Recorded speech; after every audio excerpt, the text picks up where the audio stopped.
The NFL is changing a bunch of rules for this upcoming season, but I want to talk about two in particular that are going to have massive impacts on the way the game is played, and I want to tell you exactly how the New York Jets can take advantage of it. Jets!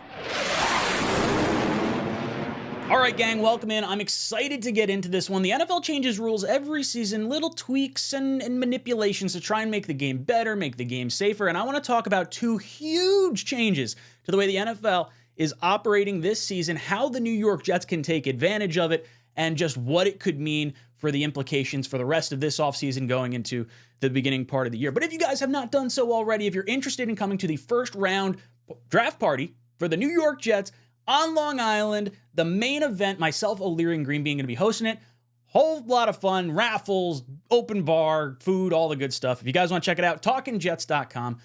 But let's hop into our video today. And this is talking about the two rules that I think are absolute game changers for the way that the New York Jets are going to operate and the way the NFL is going to operate over these next few years in particular. It's going to be really exciting, really interesting to see how this all plays out. So the first rule I want to talk about is obviously the kickoff rule. The kickoff rule is something that I'm really excited for. The special teams plays, particularly the kickoff, have really just been ceremonious plays that are like, okay, we got to do this at the beginning of a game. We got to have some extra TV timeouts, things of that nature.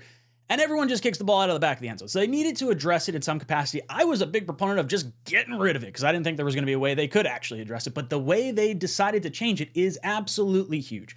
If you have watched the XFL, you know how they do their kickoff. Basically, everyone's within 10 yards of one another, and the ball is kicked, and no one can move until the receiving player has the ball in their hands. Then people start moving, so you're not having those high-speed collisions. Going to eliminate some of the major risks for injury on the most exciting plays on the football field. Special teams, punt returns, kick returns were always the most dynamic plays in the game. And now kickers are kind of penalized by kicking it out the back of the end zone because now it comes out to the 30-yard line. And that's something to me that is going to encourage more and more returns. And not just that, if you're minimizing the risk of injury, that makes all 11 players on the field that much more critical. I think they might have to even go into, maybe not this season, but in the future seasons, having an expanded roster or at least putting more emphasis on your depth players to be really good at special teams because you're no longer just a fill-in player at that time to round out a roster. This is actually going to seriously impact the way teams approach field position and approach dynamic scoring. This is an open field opportunity for a lot of players. Now, imagine a scenario. You're at any point in the game and you're like, okay, you know what? We're sticking Xavier Gibson back there. No issues with the player. Just saying like, okay, this is a player that if he were to get hurt, it's not a major critical, miss for your offense. But let's envision a scenario where you need to score right now. Maybe it's a postseason game. What if the Jets put back Breece Hall or put back Garrett Wilson back there? One of their dynamic yak-type players that can make a guy miss. Could you imagine Breece Hall returning a kick right now? If you remove the threat of injury, it makes the running back position, or at least the returner position, such a dynamic influx to a team. Heck, the Steelers just gave a 2-year contract to Cordarrelle Patterson, one of the most electric returners on the day, or maybe the day after, they made this change in rules for kickoff. So clearly there's teams already thinking of this way of using their weapons on the field and how to utilize that third aspect of the game, special teams, offense, defense, on how you could potentially use that as a scoring opportunity every single time. I think it's going to make a massive change for the way fans approach this particular play, and it's just going to bring excitement back to it. That is my biggest thing. As goofy as the formation is going to look, get over that. Excitement is back on special teams. So it's not necessarily a unique position for the Jets, but when you have arguably one of the top 5 best running backs in the game, or dynamic playmakers, if you want to include Garrett Wilson into there, or insert any drafted player that you may want to go for, it is going to make such a massive impact for the special teams. The second rule I want to talk about, and it's not so much a rule as much as it's an elimination of a particular type of tackle, and that was the hip drop tackle. And overall, my thinking on this rule, I don't like it. I think it's, kind of chopping off I don't know. You're already making it hard for defenses to try and tackle players and making it tougher for them to target certain areas of the body in a split-second time. So as far as the rule goes, I don't like it. I wish they would get rid of it. I think players are going to get hurt anyway. I believe I saw something like 230 hip drop tackles happen last year over the course of 12,000 total tackles, I think was the number I saw quoted. If that's the case, that's 230 more flags that you're going to have over the course of the season when it's really just like 1% of particular plays, but player safety, all that stuff, whatever. But the implications of the no hip drop tackle are absolutely massive, and it could definitely impact the way the Jets decide to approach their number 10 overall pick this offseason. Now, let's play this out. If defensive backs can no longer wrap around the waist and fall on the legs of heavier players like a Derrick Henry or like a tight end like a Kelce or a Kittle or someone like that. Mark Andrews obviously got hurt with the hip drop tackle. Now, those players can't do that, which means it's going to be more difficult for them to tackle those types of players, which means if you're playing this out on the defensive side of the ball, you're going to have either more physical corners be more of a priority, you're going to have bigger safeties come into the box more consistently, or you're going to have faster, heavier linebackers that can actually make the tackle on some of these bigger players. And now a player that has more of a mismatch in their speed or size is going to have a massive impact on the way a defense can actually approach defending an offense, let alone if they're playing a bigger style of ball, you'll see less dime packages, things like that, less defensive backs on the field potentially, which means if you have some fast players that are going to create some mismatches, now all of a sudden your faster players are going to be matched up with potentially slower defensive players, which is absolutely huge, which does bring a little bit of emphasis on how the Jets can operate their offense. We've already heard from Nathaniel Hackett saying they want to run the ball. And actually, that was an inside guy that reached out to me that was like, hey, I met Hackett the other day. They want to run the ball. Whatever. Jets are going to run their offense through Breece Hall, through the running game, and then complement it with efficient passes and big plays down the field with Aaron Rodgers. I fully believe that. Breece Hall is going to be a focal point.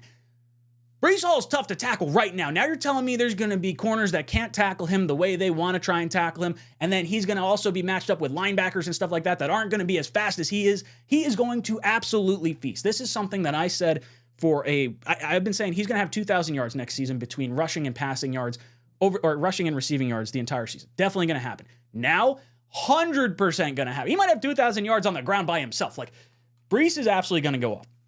If you haven't put your money on Offensive Player of the Year yet, I'm telling you, Breece Hall's a good bet. But not even just that. Obviously, we have Morgan Moses, AVT, two very strong run blockers. The right-hand side of this line is going to absolutely road grade. But the tight end position just became that much more important. You know who was number one in forced missed tackles this past year in college? Brock Bowers. Brock Bowers is likely going to be sitting there for number 10 for the New York Jets. The Jets have already considered taking a tight end in last year's draft in Michael Mayer. They wanted a Jahmyr Gibbs, who's obviously not a tight end, but a home run threat at running back. Brock Bowers is kind of the melding of those two things. He's a home run threat thanks to his speed, and he's also a contested catch monster, or a bulldozer in terms of, breaking through tackles. Now he's going to be able to go against smaller defensive backs or go against slower linebackers at his speed. That makes drafting of Brock Bowers that much more interesting. And I would consider myself absolutely on team weapon at number 10. I'm not going to be upset if they go with an offensive lineman, but you have a really unique opportunity, particularly with Brock Bowers, if you want to make that selection, to create an insane amount of mismatches between him, Breece Hall, and Garrett Wilson that I think is going to send ripples across. It's not an exclusive New York Jets thing. The teams with good tight ends are already going to be taking advantage of this as well. But the New York Jets have a unique opportunity with a generational type prospect coming out in this year's draft at a position in need that they were looking at just last year with the same wide receiver room or the same tight end room minus 𝐂�ґ Uzomah, so there could be even more of a need at this particular point in time than there was last year. I really think the pick at 10 is going to be Bowers, and I think the Jets are going to be able to take advantage of this. You could be concerned with how Nathaniel Hackett was not utilizing Breece Hall early in the season. I would argue Aaron Rodgers is going to find a way to utilize the weapons that are going to get open and that are going to be the most efficient at getting them down the field. So I'm really looking forward to this. Kick returns, absolutely massive. You have two great special teams players in Morstead and Zuerlein, so just having that emphasis on the special teams is exciting. The way we can utilize some of our weapons even brings in the idea of maybe a Brock Bowers returning kicks. If you didn't think he's going to be a super impactful tight end necessarily year one, maybe putting him back as a returner with the speed he's got and the size he's got might be pretty friggin' tough to get him tackled down. So I'm excited to see how this is going to play out, how the Jets decide to utilize some of the talent on this team and who they could potentially be targeting in the draft thanks to some of these rule changes. Let me know in the comment section down below, is there a particular player you want to target? Is there a rule change that you like or didn't like? And how could it impact maybe something that I did not come up with in this particular video? Let me know in the comment section down below. And as always, go Jets. Thank you guys so much for hitting the like and subscribe button on these videos. It goes a long way towards growing the channel. And then occasionally I get sponsors like this. So if you want to help support the sponsor of the channel, or maybe just get yourself some cool gear or some good discounts, you can click the link in the description down below. Today's sponsor, 𝐻𝐿, is going to give you 25% off your order using promo code JetsTalk. Link in the description down below. They've got gummies, THC syrup, THC seltzers. I just discovered these things. They are incredible. As someone who has been trying to cut down a little bit of their alcohol consumption and not, maybe feel as crummy the next day, this has been a godsend for me. Keep me nice and calm, cool, and collected, especially with all the hurdles that our Jets throw our way and all the headaches that we got to deal with as fans. So if you guys want to help support the channel, maybe get yourself a little bit of a discount as well. Support the sponsor of the channel, 𝐀𝐿. Thank you so much for watching the show.